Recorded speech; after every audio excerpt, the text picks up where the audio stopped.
بەهۆی نەبوونی ناونیشانی پیشەیی و دامەزراندنیان خوێندکارانی کۆلیژی یاسا و ڕامیاری لە زانکۆکانی سلێمانی و چەمچەماڵ و سەلاحەدین و کۆلیژی زانستە تەندروستیەکان لە زانکۆی هەولێری پزیشکی مانیان گرت و نەچوونە هۆڵەکانی خوێندن. خوێندکارە ناڕازیەکان لە ڕێگەی پرۆژە بڕیارێکەوە کە پێشکەشی پەرلەمانیان کردووە داوایان کرد کێشەکانیان بۆ چارەسەر بکرێت.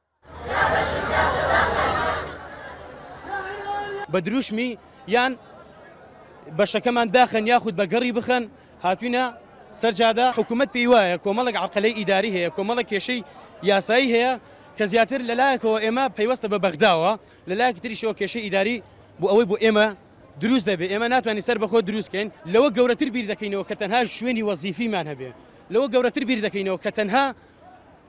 شوێنی تاعینبوونمان هەبێ.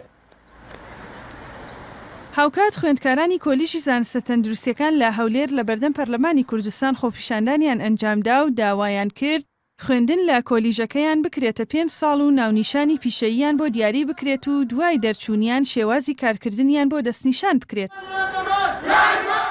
داواکاری سەرکیەمەوە کە پێمان ئەوترێ مێدیکال یا کلینیکال لە هەموو دنیا 5 ساڵە واتە ئەبێ خوێندنمان بە 5 ساڵ بێت نەک تەنها بە 4 ساڵ تەواویکەین و لە ئەخیرا نازناوێکشمان نەبێ واتە ئێمە ئەگەر ئێستا بە 4 ساڵ تەخەڕوج بکەین لەگەڵ کیمیا و فیزیا لەگەڵ کیمیا و بایۆلۆجی و شکاری نەخۆشە گشتەکان چ جیاوازێکمانە ئەگەر لە قەتمان فەرقی نەبێ و سیستەمی خوێندنمان جیاوازی نەبێ.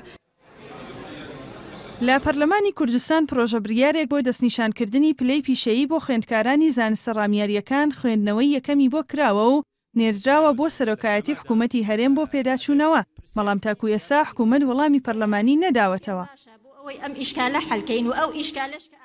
ماوەی 3 ساڵە گیان لێڕانە گیراوە داواکاریەکانیان جێبەجێ نەکراوە بۆی من لێرەدا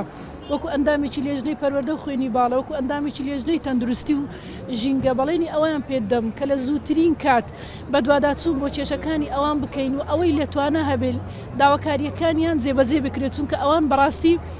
کۆمەڵێکی زۆر گرنگن ئەگەر ئەوان نەبێ پێمان وایە سەرجەم دکتۆرەکان و هەروها مستەشفایەکانیش ئیشیان دەوەستێ.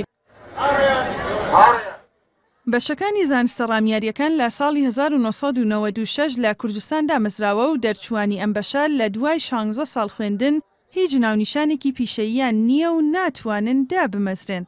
ژاڵە محەممەد NRT سلێمانی.